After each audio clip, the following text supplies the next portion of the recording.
my friends? How you doing? I am doing well, and I'm back with another video. And this is a Halloween movies that I love to watch list.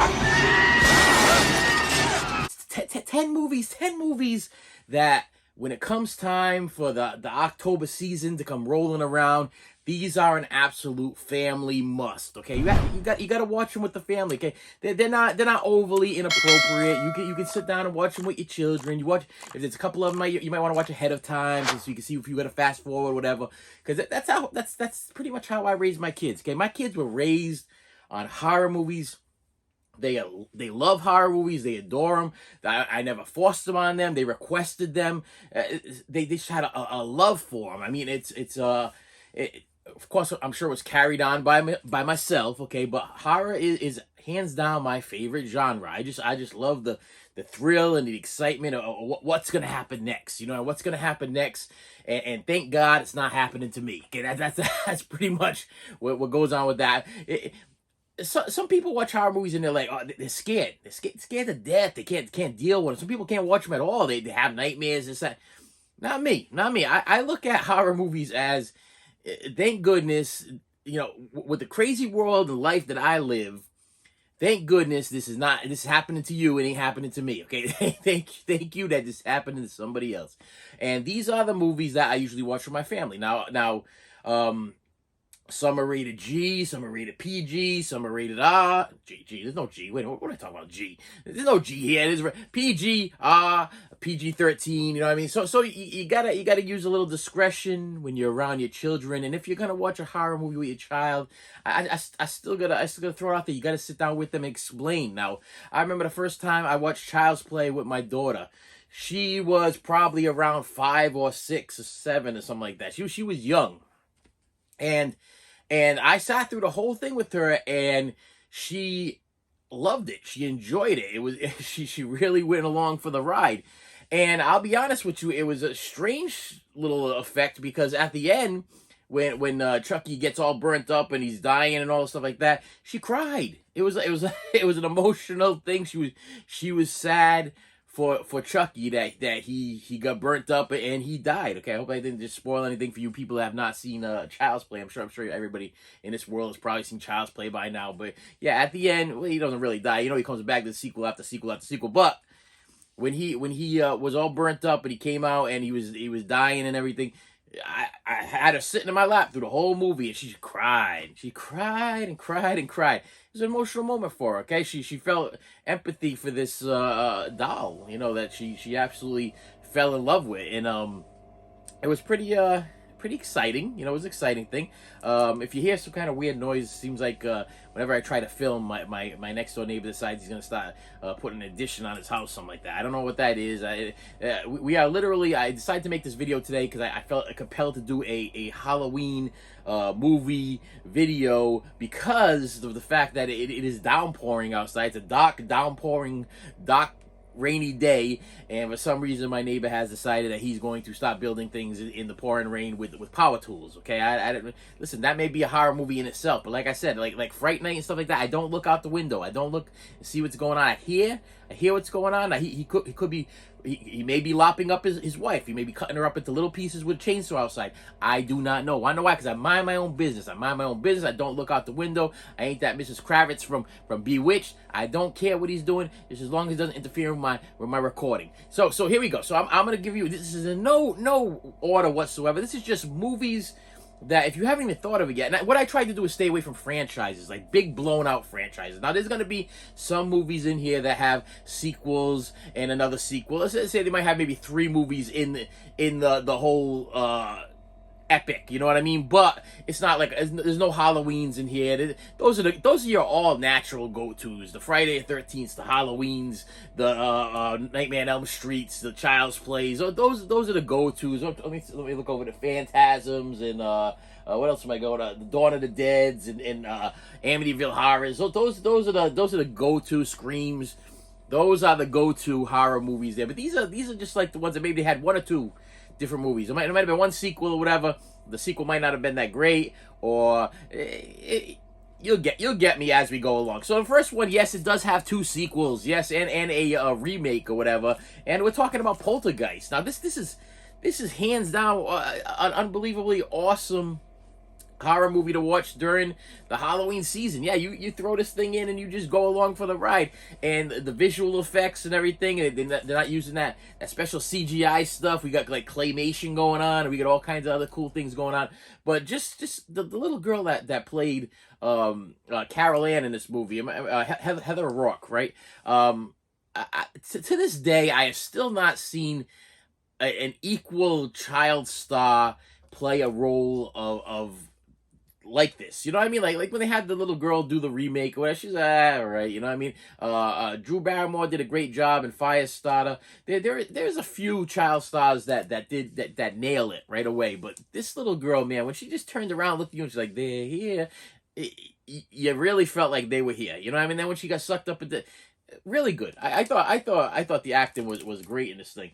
And yeah, it's a poltergeist, a ghost in your house. They done built the house over a burial ground, Indian burial ground. They removed the headstones, but they didn't take the bodies. Yes, and now the bodies and the souls of the dead are pretty PO'd, and they out for vengeance, and they're gonna take it out on this poor family that didn't know that they were moving into a house that was built on top of an Indian burial ground or whatever.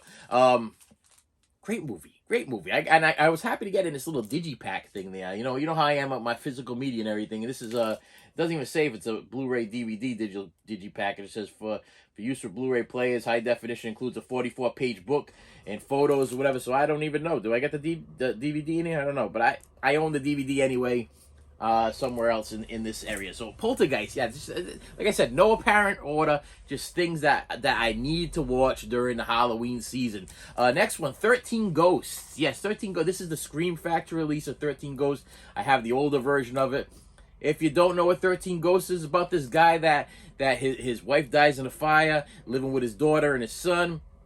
And the maid, for some reason, this guy's broke, but he can afford to have a maid or a friend of the family or whatever take care of his kids. I'm very confused about that part of it. But he inherits this house from his uncle, but the house, within the house, holds spells that contain these 12 ghosts. And as they go deeper into the house starts I think it's like every hour or whatever, the house changes. It like morphs. The doors shut and things open up, and it releases the ghosts into the house. You know what I mean? And the only way you could see him was with these cool glasses. Now, back in the day, if you got the first release of this on DVD, not this one, but the original black and white one, it came with the glasses, which I thought was really cool. I never ended up getting it. I should have got it. I used to go to Newberry Comics all the time. I used to pick it up. I'd be like, I should buy this, because this is actually a remake of an old, I want to say maybe 60s. Got to be 60s, because we're talking black and white. And what the deal was that if you went to go see it in a movie theater, they would give you these glasses, and they weren't 3D glasses, but as the movie was playing, you could see the ghosts, kind of like in this movie there with the guys with the glass in the back there, the Scooby-Doo guy there. You could see the ghosts only if you were wearing these glasses. So when they released the DVD release, they released them with these cool glasses that you could actually see the ghosts as you're watching the movie. But I've never seen the movie. I've never seen the original, so I do not know if it is as intriguing as this one. But I find this to be really good, and my kids absolutely loved it. Now there is a nudity scene. Each ghost died a terrible death in a certain way, and that's why they're so miserable and angry and want to kill everybody. So there is a couple of scenes in this movie that were kind of like the way one of the female ghosts died. But besides that, I had no problem watching this with my children. A little fast forward here and there. The deal is with that was I have 3 girls. You know what I mean? So usually if it's just like a nudity, okay, I'm not talking no sex, nudity. There is no sex in this movie. There's just nudity. I have no problem. My daughter's watching nudity as long as it's girl nudity. I mean, because they're girls. You know what I mean? That doesn't.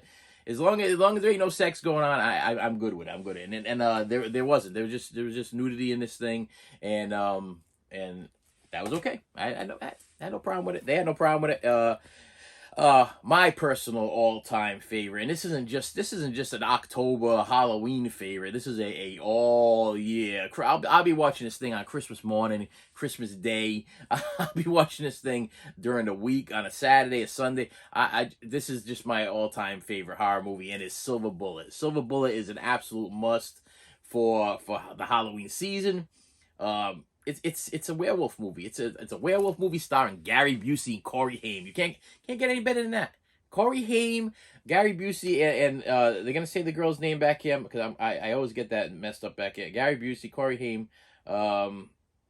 Is it Everett McGill? Is that who I'm shooting for here? Doesn't sound like a girl's name though. Everett McGill.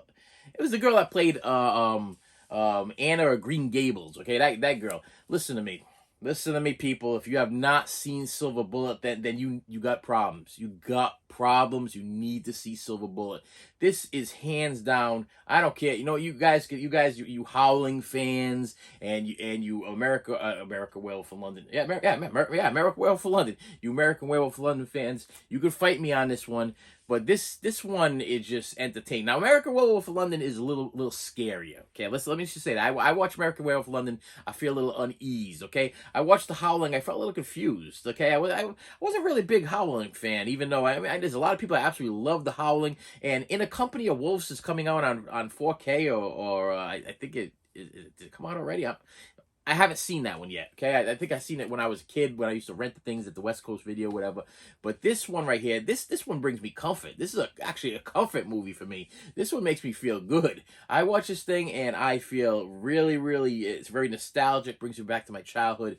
I have been watching, I think, Silver Bullet every single Halloween and like just ever since VHSs came out, and I would rent it, and then once I was able to buy it, I bought it, and I love this movie. It's a straight up werewolf movie. It's a straight up werewolf movie. You're trying to find out who the werewolf is. He's going around, he's killing people in town, and Corey Haim plays an excellent character in this. He's handicapped or handy capable anyway, or whatever.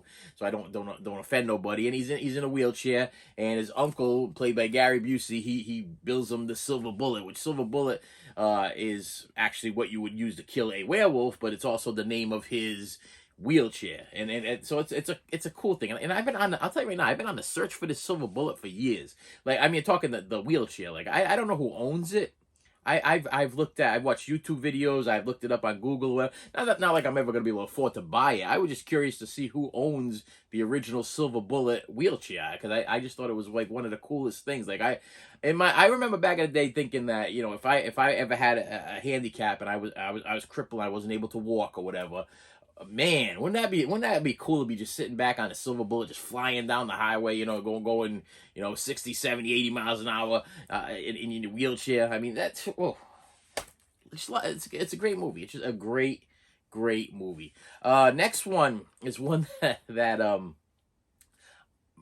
my father got me watching this when I was a child, and it stuck in my head for years and years and years, and I had no idea what it was, where it came from. I didn't know the title of it, and then one day once Google was created, I was able to type in some information, and then I was able to find out what the title of the movie was, and it's a movie called Motel Hell. Now, this is my Blu-ray version of it. I also have I think the 4K Steelbook version, which is, I only break out, it's not even open. It's like, you know how I am. If you watch this channel, you know that I do not like to watch, handle, or touch my Steelbooks, because I dent them, I break them, I scratch them.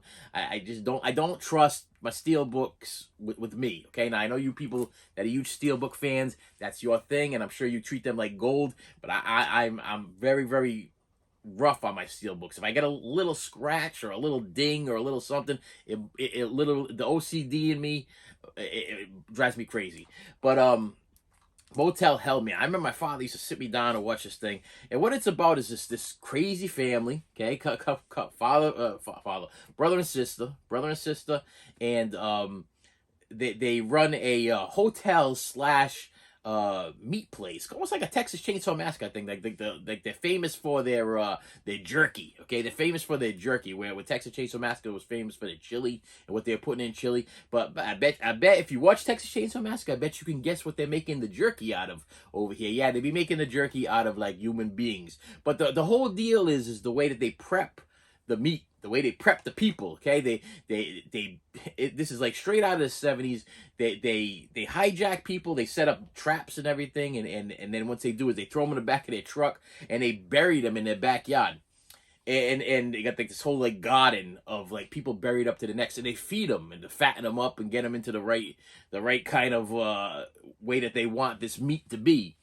And then they tie ropes around their necks and they drive off on their tractor, breaking their necks, breaking the necks of the people that they had buried in the ground that they would been feeding and intending to like a garden, and then they chop them up and they turn them into jerky. Now I pretty much gave away the whole movie there, but I'll tell you, it's too interesting not to watch. Like even though I gave you a big bulk of what was going on there, it's comical.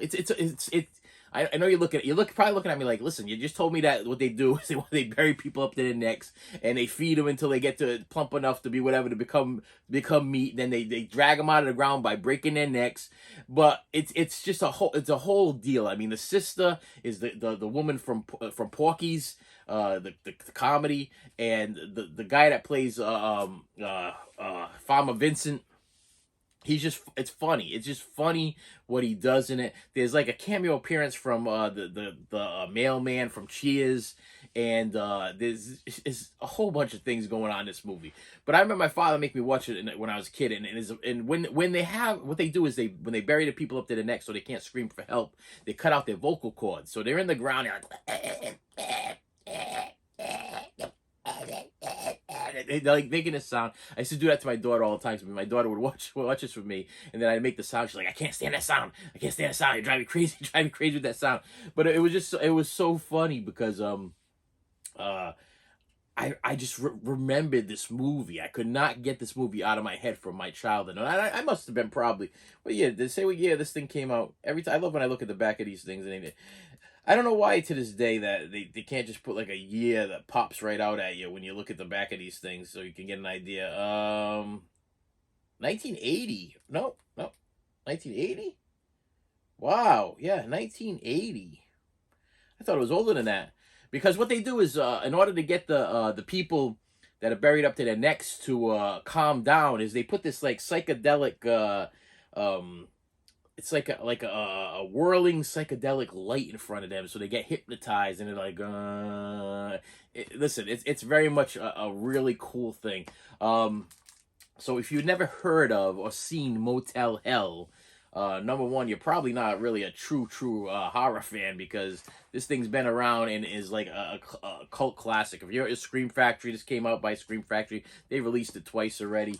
Love it. Absolutely love it. And it is a Halloween horror extravaganza, month of October must. Okay. Next one, another comedy horror favorite of mine, that I introduced to the children, and they absolutely loved it. And once again, there's nothing bad in this one either. There's nothing like Motel Hell has a couple of scenes in it that are a little uncomfortable, and what I do is I used to just fast forward past those scenes. So till my kids reached like 17, 18 years old, they had no idea these scenes even existed in Motel Hell. So as a parent, I'm very much aware, because I've watched it before, on how to handle watching these movies with these kids. Like there's certain things that children should see, and there's certain things that children should not see. That is up to the parent's judgment and how adjusted your child is. Okay, so you gotta keep an eye on that, because some kids don't differentiate. Yeah, differentiate. I think I was close on that one. The difference between reality and movie, So you got to sit down with your kids ahead of time. You got to tell them like this is just a movie. Child's Play is just a movie. Chucky's an animatronic doll. Matter of fact, to the point where my kids, I used to show them the behind the scenes stuff where they would show that it was a robot, and the animatronics behind it. It kind of ruins the whole effect. But if you show it to them after the movie's done, then they understand, and then they'll watch it again, and they like, oh, he's just a robot. This is a movie. It's all make believe. This is like a cartoon. This is like a SpongeBob. This is like whatever. You just got to make sure you're sitting there with your child.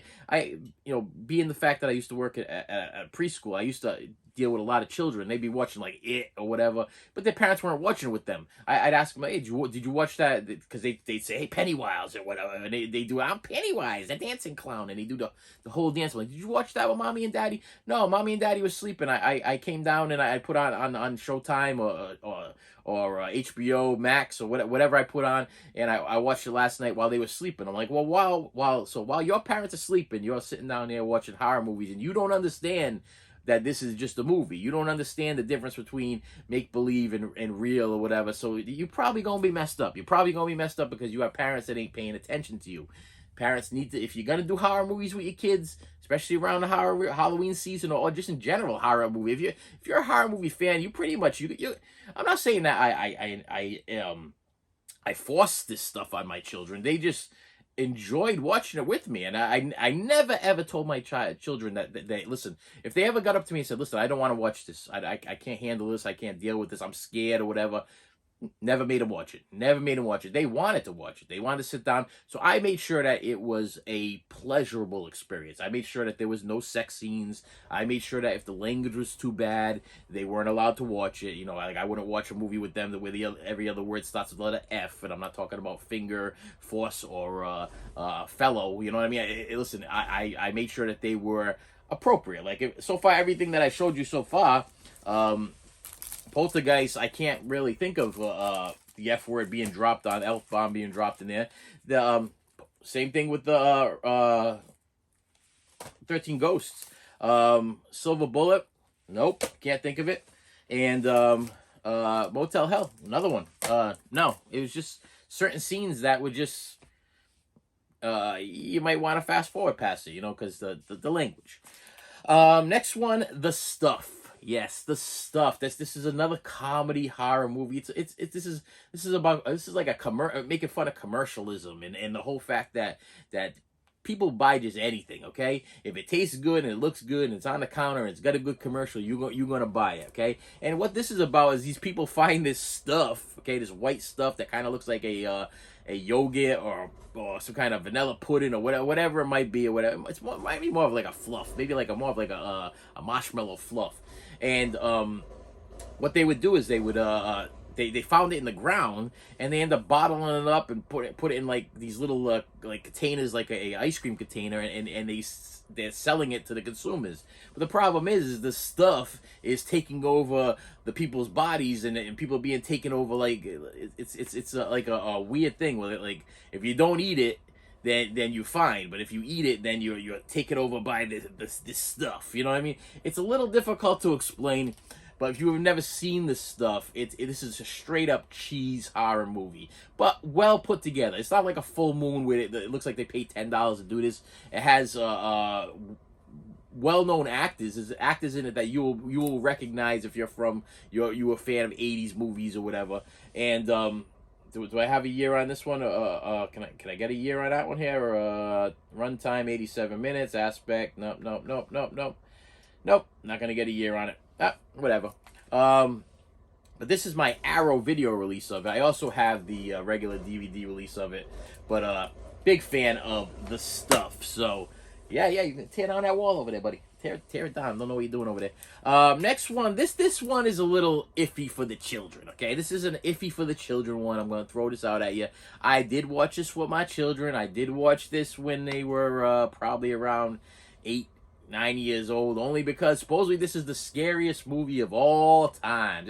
This was the one that people left the theaters running and throwing up and whatever. And this is The Exorcist. And this is my special edition The Exorcist that I didn't get with the slipcover, and I'm a little upset about that. But this one has the extended cut, the original theatrical version, and then you got a whole bunch of documentary and stuff like this. Now, I will tell you that I've watched this with my children once. Okay, this is a one time watch with my children because this was a little bit intense. Okay, when she does the whole crucifix thing, if you know what I'm talking about with the crucifix thing, that's very disturbing. Okay, it's very disturbing. And when I watched it with the children, I fast forwarded past that part. Now everything else they saw. Because I found it to number one, I thought Linda Blair's performance in this thing as a child star, child actress or whatever, she's absolutely great. And know what's even funnier is if you can search on YouTube right now, you can actually get the footage of her without the voice, without them putting the demonic voice on her, and she's just acting out the role. And it's kind of funny watching her do it because it's not scary at all when she's just using the regular Linda Blair voice and she's trying to make believe that she's this demon possessed child. But this is just the horror classic. This is like I own two Reagan full size animatronic figures in my house. My youngest daughter, I dressed her up as Reagan for Halloween for 2 years. There was 2 separate years, maybe like there was like a 1 year, and then like we lapsed like 2 or 3 years, and then I dressed her up again for another occasion. And I just to me this is just a great. Let's make this clear. I am not an exorcism horror movie fan. I do, out of all the horror movie genre type things that you can grab, I'm not big on exorcism movies. Okay, I don't like the whole demon possession thing. That makes me feel a little uncomfortable. I'm not too big on Ouija boards either. I'm not too big on any of that demon devil stuff. Okay, so yeah, I know you're saying you got all these movies and you buy all this stuff or whatever, but you got an issue with demons and devils. Yes, I do. I got an issue with demons and devils. I ain't too big on them because I do believe that demons and devils exist. Like out of all this other stuff, I have a hard time. I'm a little skeptical about it, but yeah, demons and devils, yeah, they exist, and I do believe that something like this could possibly happen. So I do have a little bit. I have to say, out of all these picks so far that I've grabbed or picked up so far, this one's the one that makes me feel a little bit at edge because I know that it could be true, but. On the other hand is I also know what a great actress Linda Blair was and what a great movie this was. So I had absolutely no issue watching this movie, and I still have no. I gotta tell you, I had no angst watching this. Okay, when people were running out of the theater, I don't understand why. Maybe it was the time. Maybe it was because we're talking 70s or whatever. Are we talking 70s here? I always want to throw out the 70s because I always feel like it's a 70s type movies. It's gotta be. Exorcist had to be around the 70s. Anyway, yeah, this probably would have been really, really scary for the period in time, but connected to what we watch nowadays, the horror movies that are created nowadays, this is very, very light, very, very, very light viewing, but definitely a great Halloween horror, October, late September. If you want to get into, I get into my horror movies whenever, but usually around late September is when I'm full blast, ready to go. So we're getting close. We're getting close. So I figured now's the time to maybe give you guys some ideas because my daughter. She came walking by the house the other day with her child, and she's like, her husband's scared to death of horror movies, can't stand horror movies, doesn't like horror movies. My daughter was raised on horror movies, so which could tend to be a little bit of an issue because my daughter misses the horror movies. She wants to see the child plays and the Halloweens and the Friday the 13th, and she wants to see all these different things. But her husband's like, we can only watch one horror movie. Now she's like, she goes, I'm gonna watch them nevertheless. I'm gonna watch them without him because I love horror movies. She has not seen. I don't think she's seen Child's Play, Chucky, or any of those other movies that since she's left this house and got married.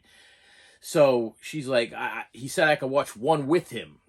So she's like, Dad, which one should we watch? And I'm like, I don't know. You got to think of one that you really, really enjoy and unload it on him. And he's probably going to have nightmares for the rest of his life because that's not how he was raised. Now, my daughter was raised on horror movies and watching horror movies and surrounded by life-size horror movie characters, okay? I have a large collection of 6-foot life-size animatronics that move and talk and walk and do all kinds of stuff. Or Freddy, Jason, Leatherface, Hannibal Lecter. I mean, the list goes on and on and on. So she was raised around all this stuff. So she's not fazed by it. Not fazed, not even a bit. but yeah, she's allowed to watch one horror movie this Halloween, and she's trying to figure out which one to watch. So maybe this will throw out a couple of ideas her way. Maybe something will pique her interest. She'll be like, yeah, okay, you know, that's the one I should be watching with him for Halloween or whatever. Next one, another classic. Why don't I have this in plastic? I gotta put this in plastic after we're done.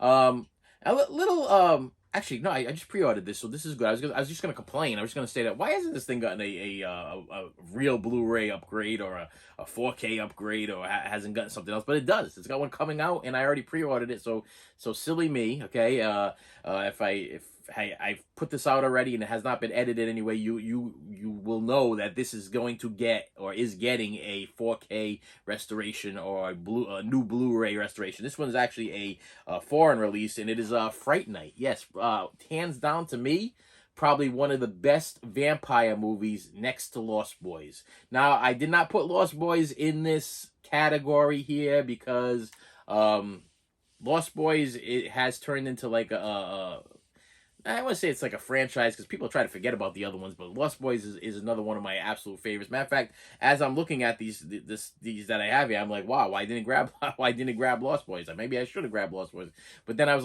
trying to stay away from franchises. Now there is a Fright Night Part 2, but it has really very little to do with Fright Night Part 1. But this is like hands down probably one of my favorite vampire horror movies. It has Roddy McDowall in it.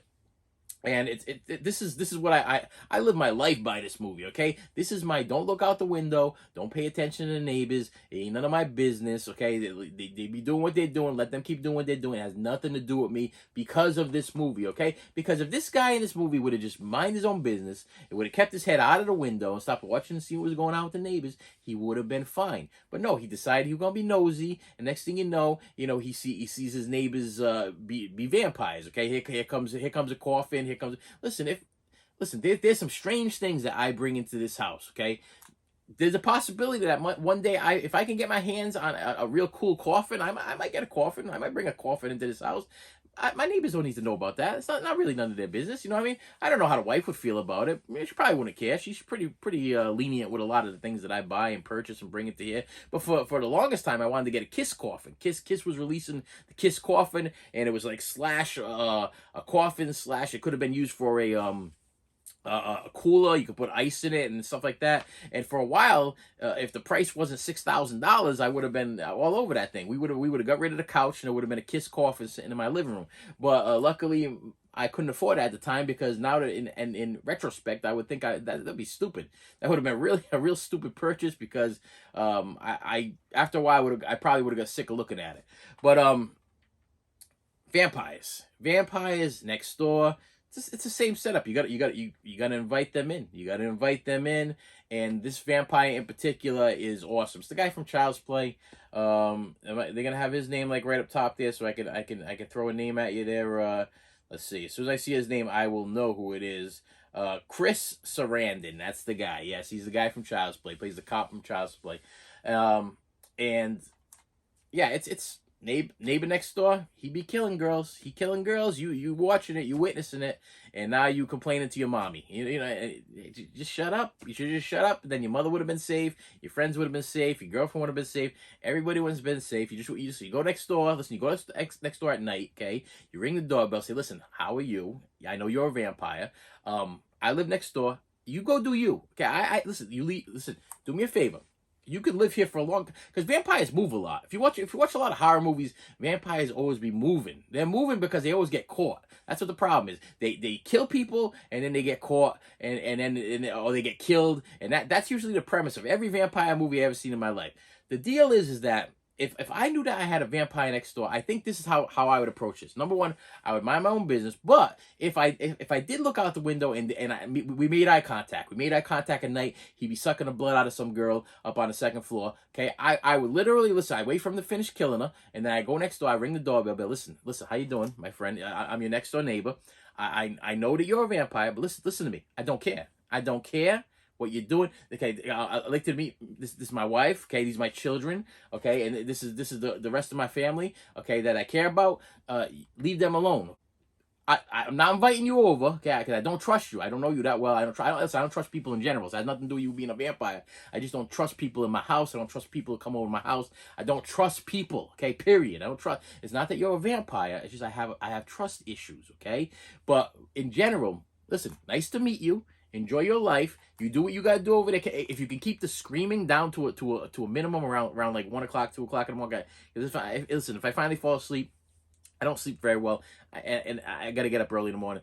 Just do me a favor. Just try to keep it down to a minimum. If you could possibly do one of those Fright Night remakes there and get one of those padded rooms in your basement so you can be sucking the blood and killing the girls downstairs so we can't hear the screams, I appreciate that too. I mean that's just neighborly ethics, okay? That's just you know, respecting your neighbor. Okay, I'm respecting your privacy. Okay, you go do what you gotta do. Nice to meet you. Hey, look, I'm gonna bring you over a pie. I bring over some pie, no garlic in it, no garlic in the pie. I'm gonna bring you over a Charisse. I'll bring you over Charisse pie, no garlic. Okay, no garlic, because I care about you. Okay, we gonna be neighbors. We're gonna live together very happily. Yeah, but that's what this is all about. This is the deal. Is that the kid could have minded his own business. He'd be looking out the window, he watching this stuff, and then he go rats him out to the cops, and rats him out to his mother, and gets her involved, and gets the cops involved. Just mind your business. Mind your business. That's what you do with vampires. You mind your business. Unless they showing up at your house and bothering you, you got no need. There's no need. There's no need. Okay, and that's probably one of the best vampire horror movies. Now I'm pausing for a second. I'm trying to think of other vampire horror movies that like you guys might be like, whoa, what about Nosferatu? What about what's another one? Interview with a Vampire. What about Vampire's Kiss? What's like another good vampire? Comment below if you can think of other good please don't say Salem's Lot. Please don't say Salem's Lot, please. Okay, because listen, I had a hard time with Salem's Lot, and I know some of you people love Salem's Lot. I like Salem's Lot 2 better than Salem's Lot 1. I don't know why. It's just a weird thing. But the Salem's Lot 1, it was a made-for-TV movie that I felt like just went on too long. Too long. All right. Whew. Okay, gotta pause. Jeepers Creepers. Yep, I said it. Jeepers Creepers. Why am I throwing Jeepers Creepers out there? Because this is one of my kids' favorites. Okay, there's nothing going on in this one. There's nothing, no nudity or sex or nothing going on in here. It's straight up this creeper guy there that once again you got brother and sister going cross country, can't mind their own business. Yeah, creepy looking dudes throwing people down a hole. Just keep driving. He wasn't even going to bother with these people. He wasn't going to bother these kids. He wasn't going to bother. Listen, they were in their nice little car. They were going cross country. They just got out of college, and I think they were on spring break or whatever, and they were going back to go visit relatives. Just keep driving. You see people throwing bodies into a hole. Just keep driving. And that's what this is all about. It's about this creeper guy. He comes, I think it's every 20 years or every 30 years or what. I think it's every 20 years. He comes back and he kills a certain amount of people. And then he goes back in his hole. Now listen, if you live in the city, not one of these movies was shot in the city. Like there's 3 of these movies. There's Jeepers Creepers 1, 2, and 3. Now would I consider this a franchise? No. I consider Jeepers Creepers 1 and Jeepers Creepers 2 to be the Jeepers Creepers movies. Okay, and then Jeepers Creepers 3 came out, and I don't know what the heck that was. And then there's supposed to be a new one coming out where they got rid of the director because the director was a creepoid or whatever. Listen, that's not my business either. Bottom line is a movie, and I watch the movie to watch the movie, not for the whole drama behind it. Okay, like what these people do behind the scenes is nasty, disgusting, dirty things. I'm talking just about the movie. Okay, I'm just talking about the movie itself. And this one I really enjoyed this movie. I thought it was great. And it's like a classic horror movie to me. But the deal is that, yeah, if these two kids would have just kept on driving, they had to go see what it looked like. He was throwing a body in a hole. I think I'll stop and go see if that's confirm that that's what it was. then the dope falls in the hole, and then a whole chain of reactions happen.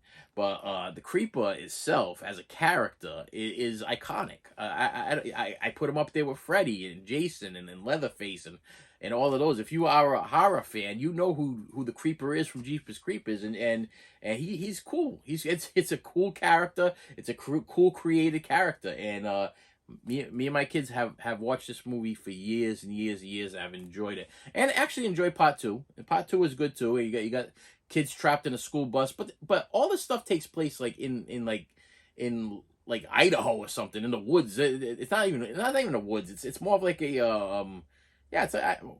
Listen, the only way I can sum it up is Idaho. Okay, Field of the Dreams. Okay, Field of the Dreams type thing there. You got a lot of corn, like Children of Corn type thing. There's a lot of corn, and there's a lot of open roads, and there's a lot of nothing. There's a lot of nothing there. And the deals with me is this is never gonna happen. Why? No way, this is never gonna happen because I don't live in like that kind of world. I don't live in an open road, nothing fields of nothing going on or whatever. If you live in a city, you don't have to worry about the Creeper. I never had to worry about Predator 2 until Predator 2 came out, and then I was like, oh, well, that was kind of messed up. I mean, Predator, he was on like they were in the forest, a jungle somewhere, and then all of a sudden Predator 2 comes out, and they put the Predator in the city. And I was like, why you gotta put the Predator in the city? Why you gotta stress me out? You know what I mean? I was happy when the Predator was in the woods. Leave the Predator in the woods. I don't go in the woods, so I'm fine with that. You know what I mean? So they could have just left that could have left it as is. This one, wow, I haven't even opened it up yet. When was the last time I watched this? That's because I have the DVD and I upgraded this recently, but it's still sealed. This is one of me and my wife's absolute favorite. I would have to say favorite movies, if not favorite horror movies or thrillers. I don't even know how if you classify this as a horror / thriller. I mean, it does have a Sixth Sense kind of feel about it, so I would say horror thriller type thing. Kevin Bacon and Stir of Echoes. Stir of Echoes. This is straight up awesomeness. Okay, I gotta tell you, me and my wife went to go see this in the movie theater when we were dating, and we have watched this movie so many times. It's ridiculous. I mean, it's ridiculous. It is such a good movie. I mean, it is just it's like a one of these thought-provoking horror movies with a lot of jump scares and a lot of cool things going on with it. It's about this girl that goes missing. She disappears, and he keeps seeing and hearing her ghost, and he's trying to figure out her murder. You know what I mean? So it's got that thriller vibe, mystery vibe to it, but it's also straight. To me, I don't know. I classify this as a straight up horror movie. It's got that definite horror vibe about it, and the end of it will have you like at the edge of your seat. If you have not seen Stir of Echoes yet, you got to see it. The issue with Stir of Echoes, and I think the problem that happened with Stir of Echoes, and if you haven't heard of it, and the reasoning behind that is it came out around the same time as The Sixth Sense, and it has kind of like that same kind of Sixth Sense feel about it, and The Sixth Sense just kind of overpowered it. I mean, you had Bruce Willis, you know, and you had the I See Dead People kid, and it kind of the commercials and the way it was publicized and everything, it kind of took over this movie. But they were released, I'm pretty sure, around the same time, and I think that's where Stir of Echoes went wrong. I think it was because they came out around the same time. It was like people were like Stir of Echoes, Sixth Sense. Everybody's talking about Sixth Sense. Everybody's talking about M. Night Shyamalan. Everybody's talking about this. Everybody's talking about that. I'm gonna hop on the bandwagon. I'm gonna talk about that. Well, I did see The Sixth Sense, and I gotta tell you, I'm not gonna take anything away from Sixth Sense because that was a beautifully made movie. And I'll tell you right now, after I found the little twists and turns that they did at The Sixth Sense, I went back and watched it over and over and over again to recognize things. Sixth Sense is actually not only like a great movie, but it's also kind of fun to check out, to try to find the little Easter eggs hidden within the movie. But this movie right here was the one that I went to go see while I was dating my wife, and this is also another one of these that we throw in all the time to watch. Now, granted, yeah, you're looking at it like it's still sealed. You haven't even opened it up yet. Yes, I haven't opened it up yet because we've been watching the DVD for years and years and years, and I believe I just upgraded this thing. I say within the last couple months. So, Stir of Echoes, and finally, last one, and a absolute must for every horror fan. And I'm throwing this one does have a something. I mean, should I call it a sequel? They've tried to do sequels. They tried to do a remake. The remake, I think, was made for TV. Nothing compares to you. This. That was scary, huh? This is hands down probably one of the this one messed me up as a child. Listen, I was forced to watch this movie as a child. Now, we would go visit my uncle. My uncle was always drunk. You had the one alcoholic uncle that you go see, and he always drunk all the time. And he would find it comical to put in a horror movie and then try to talk you through the fact that it wasn't going to be scary. But then when it got to it, it done scared the crap out of you, okay? And then he'd be drinking and laughing. He'd drinking and laughing at you as you quiver in the corner, scared to death. Now, I was young. I mean, what am I gonna be able to get a year on this one? Sometimes it doesn't. Yeah, sometimes they shock me. Sometimes they don't. Don't shock me here by not giving me a year, of course.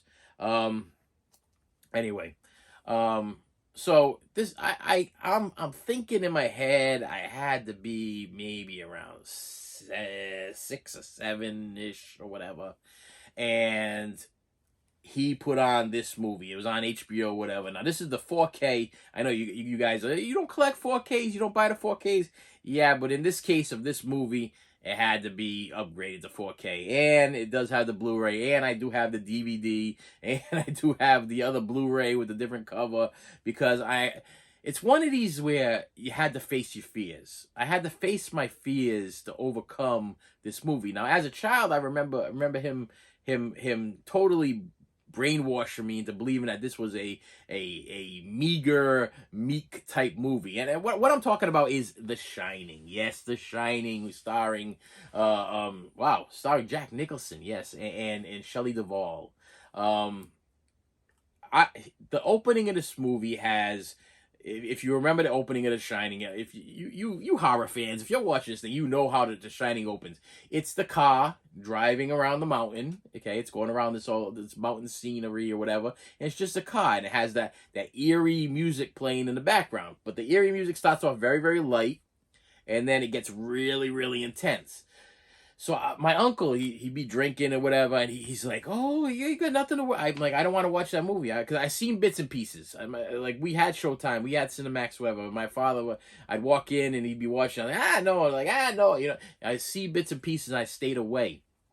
But my uncle, he's like trying to talk me through this thing. He's like, "Oh, look, it's just a beautiful car driving up a mountain. Look at the beautiful mountains. Look at the trees. Look at the scenery. Look at all the beautiful things." In my head, I'm like, yeah, I know. Yeah, it's beautiful. It's beautiful. But in a few minutes, there's gonna be a guy with an axe gonna be chasing his whole family around the building. He's gonna be chopping holes through the wall. His wife gonna be screaming her head off. They're gonna be sliding down ice piles, or they'll be running through a maze pretty soon. Listen, the guy gonna go nuts. He's gonna see some crazy half-naked, weird, watery woman in the tub, and for some reason there's a bear, and there's a lot of weird things going on in this movie. You're gonna be talking to people that don't exist, and them two twins there, the O'Grady girls there, they're gonna be there, and they're gonna be, play with me, come play with me. Listen, I know. Listen, don't fool me. Okay, listen, I might be seven, but I know you're trying to pull the wool over my eyes. So he put it in, and he would force me to watch it. This movie scared the crap out of me. Okay, this one would scare me to, I'm not gonna say to death because I'm still alive, but no, the problem was, I think the biggest issue with this is it could happen. I think the scariest movies that we watch, the movies that scare me anyway, are movies that I think can actually happen. Like, yeah, a person could snap. A person could snap and grab an axe and go after their family. They could snap at any time. You do not know when. And let's just say that my childhood, I did not live with the most stable of people. Okay, there was the people that I lived with weren't very stable. Okay, and maybe in my head I was thinking that this could happen to me. I mean, I could be that little boy hiding in the bottom of a cabinet or whatever. I could be that little boy running away from dad chasing me with the axe. You know what I mean? it's a possibility. So yeah, maybe this was a little triggering, maybe it's a little upsetting. You know, there was a lot of fighting going on in my house, a lot of my mother doing a lot of yelling, a lot of my father doing a lot of yelling, and I think that's what might have no, it never happened. I'm still here. You know, everything's good. My father never pulled an axe on me. Everything was great, whatever. But when no, it wasn't great, but he did pull an axe, so that's a plus. That's a plus that he didn't pull an axe. I don't think so. No, I think the problem was he had no access to an axe. There was no axe, no axe access in the house. Hammers, yes, yeah, hammers. I was always a little afraid of hammers, but no axes. But yeah, it's about this guy. He goes into he's supposed to be taking care of the Overlook Hotel for the winter, and he's warned that they're gonna get snowed in. It's just gonna be him and his family, and all he has to do is make sure that the boilers are running and the pipes don't freeze, and he's got to walk around the place and make sure everything's taken care of. But they specifically tell him to stay away from a certain room. But of course, you specifically tell somebody to stay away from a certain room, that's gonna be the room that they're gonna head towards. Okay, as cool as the funny thing is now in retrospect, as me being an older person, I'm in my head, I'm like, wow, it would be so cool to be the Jack Nicholson character in that house. You know what I mean? Like, I wouldn't want to snap and take out the whole family, but I'm just saying that in that hotel, just being the caretaker of the hotel. But then at the end of the movie, there's this little twist. And I understood it. I understood it when I was a kid, and I understood it when I was a grown up. And I want you to comment if I'm wrong, okay, or if I'm right. Now, if you have never seen The Shining, you might want to lower this or shut this off or whatever, because I don't want to mess nobody up that hasn't seen it, because this is a classic. This is an absolute classic. This is something that I just absolutely loved. But the deal is that what I got from the end is that the Jack Nicholson character of Jack Torrance had always been there. He had always he's been. It's like he's rehashing his life over and over and over again. You know what I mean? That's what I kind of got from it, is like, because there's a thing at the end and they show a picture, and if you guys know what I'm talking about, he's always been the caretaker. He's always been the caretaker, and it's kind of like one of these things where you're almost like revisioning your life over and over and over again, and it's something that you got to live with. You know, Stanley Kubrick and Stephen King. I know for a fact that watching the documentary on stuff, they didn't really see eye to eye on this film in particular. I know Stephen King. This is not what he intended, and I'll be honest with you, I am not a book reader. You know what? After I get done with this thing, I'm gonna see if there is an audio book of The Shining, because maybe I need to hear the audio book of The Shining. My son just bought me a copy of It on the book It or whatever. And everybody always says that the book is totally different from the movie. I understand that, but I'm not much of a reader. Okay, I don't like to read. I lose track. I'm very easily off focus or whatever. I could watch a movie for like 2.5 hours, 3 hours, whatever, and have no problem whatsoever. But to sit down and read stuff, my focus is gone. Okay, it's gonzo. It doesn't exist. But I would love to compare and contrast what the deal is with Stephen King and why he really disliked this movie. He wasn't happy with it. He wasn't happy with how Stanley Kubrick portrayed the characters and the things that he changed from the book to the movie. So maybe a audio book might help me along. There's got to be one. And of course, on the top of this thing it says, watch Dr. Sleep in theaters on 11/8. When I bought this, that must have been what they were publicizing. Dr. Sleep being the sequel to The Shining, where the little boy is now growing up and everything. I watched that also. It was all right. But as far as horror movies go, my friends, listen, that's my 10 go-tos to kick off the October Halloween season or whatever. Not let me make this very clear, not genres, okay? You listen, I ain't a Halloween that has not gone by that I have not watched. Halloween or Child's Play or Nightmare on Elm Street or Friday the 13th or Phantasm or or Amityville Horror or Scream or any of the Rob Zombie stuff and that that kind of stuff there. But then there's a whole bunch of other stuff, that Creep Shows and The Fly and Critters and those kind of franchises. Yeah, those are kind of like a Halloween must. So if you are looking for a horror movie that you have not seen before, if I showed you something that you have not seen or heard of before, I would recommend you find them and pick them up. I don't know. I know some of these things are streaming on Tubi. Now, if you want to watch something with commercials, I think the stuff is actually on Tubi, because when I was going through Tubi the other day, I was like, oh, I'm just wondering what's here, and I saw the stuff on Tubi. So you might be able to see stuff there. Another one to watch with your kids, if you want to sit down and watch a horror movie with your children, Killer Clowns from Outer Space. Okay, sounds a little stupid. Killer starting with a K and clown starting with a K. May sound a little ridiculous, whatever, but the kids gonna be enjoying it. They're gonna enjoy it. They're gonna love it. And with that said, my friends, listen, thank you for sitting down with me for this amount of time to talk about some horror movies that we should be watching, because it's Halloween time. That's Halloween. Another thing too is I had a big family when I was growing up, and we would go trick or treating, and that was back in the day when you had those plastic masks that would dig into your face, and that at the end of it, and then eventually the elastic band would break from the staples or whatever it is, whatever, and then by the time you're done and you're walking down the street and get because the whole thing's made out of plastic, or probably some kind of flammable plastic, or whatever, and the funny thing is I remember very specifically that one year I was dressed up like Mork from Mork and Mindy. Okay, I was Robin Williams, Mork from Mork and Mindy, and I just remember the like V. Is it V? It's not a V. It's like a triangle, like a side triangle, whatever, on my chest there with the. But then you had the big picture of Mork on your chest. So by the time your mask breaks, the Mork mask didn't look like Mork anyway. But by the time I got to like my fifth or sixth house, the mask was broken, and then you're just ringing the doorbell, and they're like, oh, you're Mork from Mork and Mindy, yeah, Mark. And then the following year, whatever, I was like E.T. Like, yeah, the mask broke. Hey, look, he's E.T. because it says E.T. on.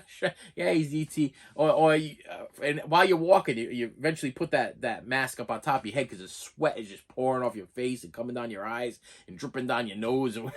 Listen, Halloween, October is a great time of year, and spend some time with the family. Watch some horror movies. Watch them, and I will see you later.